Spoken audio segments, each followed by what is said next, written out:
Okay.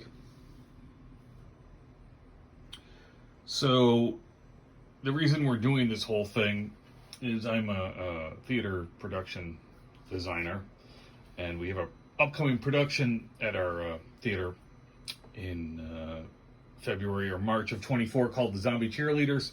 The playwright, it's never been done before, it's a new show. The playwright is asking to have the Teddy Ruxpin doll, have a really strange voice and be animated. So anyways, we were trying to figure out how to make this work. The Teddy Ruxpin itself is pretty expensive if you get one of these that's actually functional. This one's been rebuilt. There's actually a guy out there that actually rebuilds these things. It's kind of cool. But I think by the time we were all said and done, it was almost $200 for this thing. But it has been rebuilt, and it's a prop, so it's not something that I'm just playing with. But I wanted to reverse engineer this thing and figure out how we could get our voice to animate the Ruxpin doll. It just starts up by himself here. Interesting. Okay, that was cool. Anyways, first thing you want to do here is, if you're going to do this, now this is all based on information that I sort of gathered through trial and error, and also I saw a YouTuber out there that had done a basic, had played with this using the original tapes. So the first thing you really want to do is, if you buy one of these things, you're going to want to get an original tape with it, because you need the tape for various purposes. I'm not using an original tape here, but I'll show you why you need one. So first thing I found is, if you are using the doll, I don't know how familiar you are with Motley Crue, but that original opening there was actually definitely pitched down, and that, I'm not sure if that's my cassette deck, because I never use this for recording, this guy here. But if I'm guessing it has something to do with the tape speed of the doll itself. So it doesn't seem to really be affecting the motor control, but it is something to bear in mind. So the original tapes, usually if you buy one of these things, they're going to come with the tapes. The tapes aren't super cheap, though. So what you need to do, though, is the original tape itself, you need it for a variety of reasons. The first reason is you need to get the actual sounds off of the doll to recreate it. And then, almost as importantly, these cassettes actually have these two openings on them. And if you don't, you have to put those openings onto your cassette, otherwise it won't function properly. So what I did is I basically took this, my Ruxpin cassette, and I took I tried a couple other cassettes, but this was just one that I sort of was, well, it doesn't even matter, but I blew through a couple of these trying to recreate this. But what I ended up doing was basically using a drill, and you can see they're lining it up the best I can. And over here, and I would suggest you do this, is when you create your hole here, use like a pair of needle nose or something like that to rip this open a little bit more. You have to be really careful. And I blew through a couple cassettes, or I should say one cassette, just drilling through because I hit the tape, and that's basically the end of the cassette unless you want to open it up and fix it.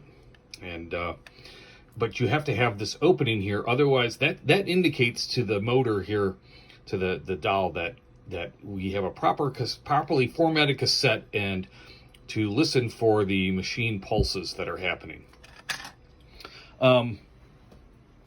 The way that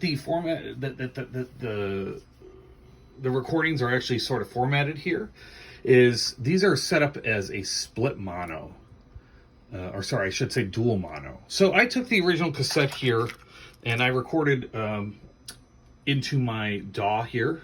And so you can hear the first half. Here's the left side. So again, and it does matter. Left side is the program material, your voices or whatnot, and the right side is going to be the servo control. So here's our left side.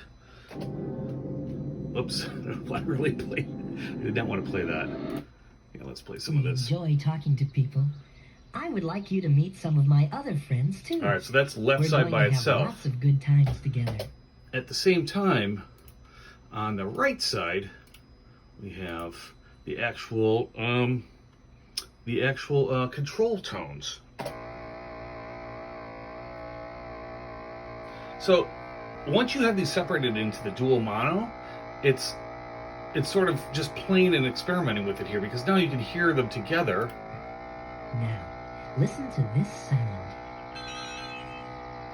That sound reminds you to open. So the right side is not being played, is not audible through the cassette, but it is giving us the information to make his eyes move up and down, and his mouth to move, and things like that. So now I'm sure you can get into this more, but I just took a section here of him speaking and use this chunk, basically. Sorry, that's him speaking here on the left side, and then just took that pulse underneath there. So again, here, let's just listen. So here's him speaking. Hi, my name is Teddy Ruxpin.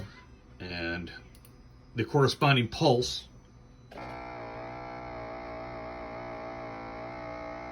You can hear it sort of frequency modulates up and down a bit.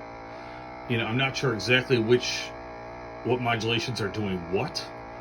I'm sure somebody could dig into this more, but for my purposes, I just wanted to get I just wanted to animate the voices. So we took that, then went down here, dumped down this Motley Crue track that you heard, and basically took sections of that pulse up there and copied and pasted them down here. What I found originally was that so this is what I pasted in. Well, here, let's hear this. So you'll hear the Motley Crue now.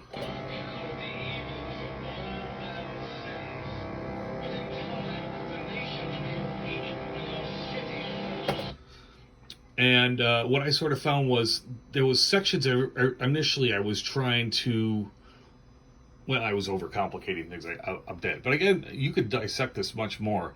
But what I've sort of found is where you don't want him to speak or be animated, just keep it silent. So originally I had this area here that was going to be his silent timing here.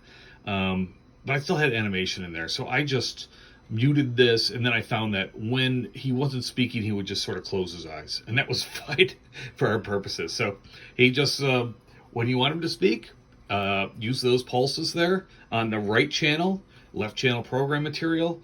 Make sure your cassettes are formatted properly. I guess make sure you have a working Teddy, and put some C batteries in, and away you go. Thanks.